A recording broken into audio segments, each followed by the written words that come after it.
with the Upper Deck Report here from the Mall of America at the Sky Deck.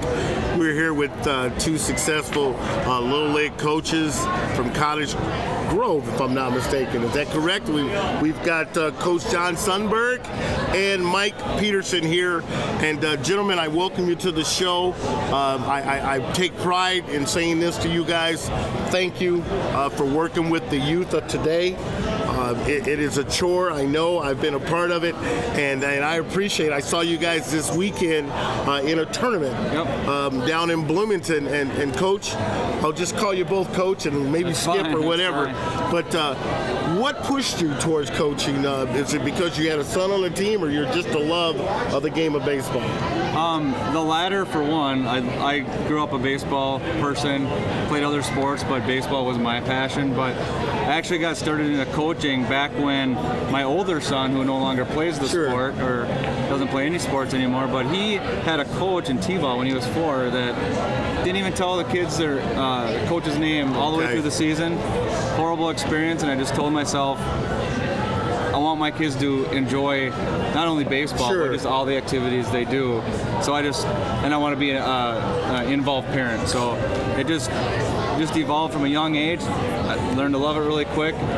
Not to mention that I just love the sport. So I think I could just sit in the sidelines and watch. How about you, Coach? Yeah, I'm very much the same thing. I love the game of baseball. I played a lot in my youth, and when my son obviously fell in love with it, it was just nice to be back in the game. So now you guys are coaching 11, 13s or 13 and up? 13 AAA. So we pretty much have some upper 12-year-olds and then 13-year-olds on the team. Now, when you guys go to the tournaments, like this last tournament I saw you in, you guys had a pretty good game. You had a couple of quality pitchers out there. But when you go into a tournament like you did last weekend, what's your thought process? Because a lot of those teams you hadn't seen before. Well, as coaches, we have the power of the internet these days, so I, for one, try to do some research ahead of time and see how other teams are doing. But I've come to learn that I've had good teams in the past and bad teams in the past, and it doesn't really matter what type of team you're going up against. We've played against fast pitchers, and they're all solid pitchers, and we've hit the ball. Then we come up to a bunch of kids cutty thumbers. Just throw a batting practice, and we all popping them up, and then you end up losing or tying. Like this weekend was an example. I felt last weekend we should have beat a team we played, and you just never know. So you always got to be prepared, and that's what I like about the game, though. You know, Coach, you just said that, and I was just thinking to myself, that never ends.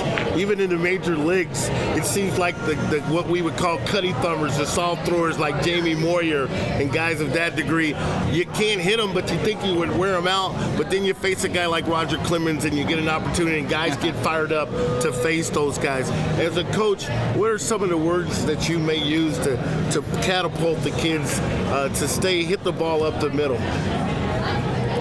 Are you the head coach or are you the pitch coach? I'm the head coach. Okay.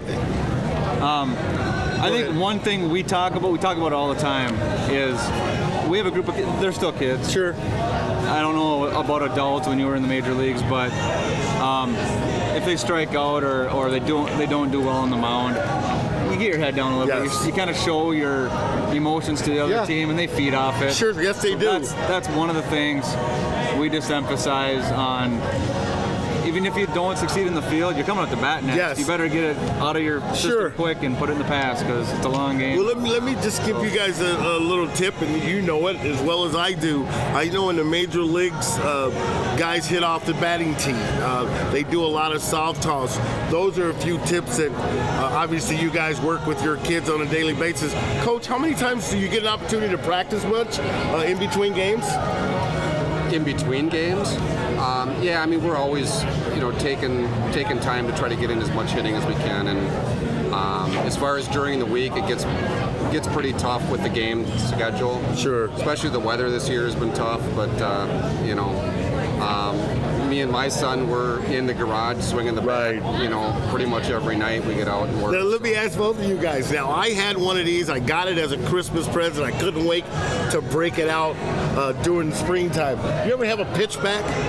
One of those things you throw the ball against and it comes back, and you learn how to play catch and you learn how to take ground balls? I don't have that one. Never had that? Oh, we you mean? We did. You had a pitch back? The net? Yeah, the net. Yeah, you throw it Yeah, against. the net thing we did, yeah. I thought that thing was so awesome, and when I came to the park that day, I brought one of those pitchbacks out there, but didn't get an opportunity to play with any kids because I didn't realize all the kids would be playing games at the same time. Well, Coach, I just want to say this to you guys. First of all, thank you guys for coming on the show here at the Sky Deck. And the second thing I'd like to say is continue to put one foot forward and love these kids and mentor these kids because it's definitely needed in our society. As we can tell today, there's a lot of things that keep the kids from being outside, but baseball is one game that's played in between fences, and I think most parents are comfortable with their kids playing. And thanks again. But Coach, before you guys leave, I got one other question I'd like to ask each one of you, and that is, what's your forecast for the rest of the season? If you had an opportunity to go all the way, where do you end up? Why don't you take that one first? I'll start with this. I had a parent meeting early in the season, and I told the parents when we first had our first few games, I was impressed. I mean, I was like, wow, we're going to be really good. We won our first 3 games and played just solid, both offensively and defensively. So I got home one night and I'm like, I'm going to write down some realistic goals for my team. I wrote down 3 goals. Not to win a state tournament or anything like that, but they were realistic, successful goals. And I revealed one to my parents. That was to go advance to bracket play in every tournament we enter this year. And we have done that 3 out of 3 times. We haven't been too successful going after that, getting into bracket play, but that's. I think we're gonna be. We'll be above 500 and. I think that's a realistic for a group of kids that just they're not all superstars. We're focused on the tournament coming up this weekend, so we gotta do. Where are you at this weekend? We're in Apple Valley this weekend. Apple Valley. Yeah. And I do a little coaching over there in Apple Valley with their Legion program. That's a nice complex over there. You guys will enjoy it. Coach, I just want to say thank you guys for being on the Upper Deck Report. I'll get some of the players up here and see if their answers match yours. This is Al Newman from the Sky Deck Upper Deck Report.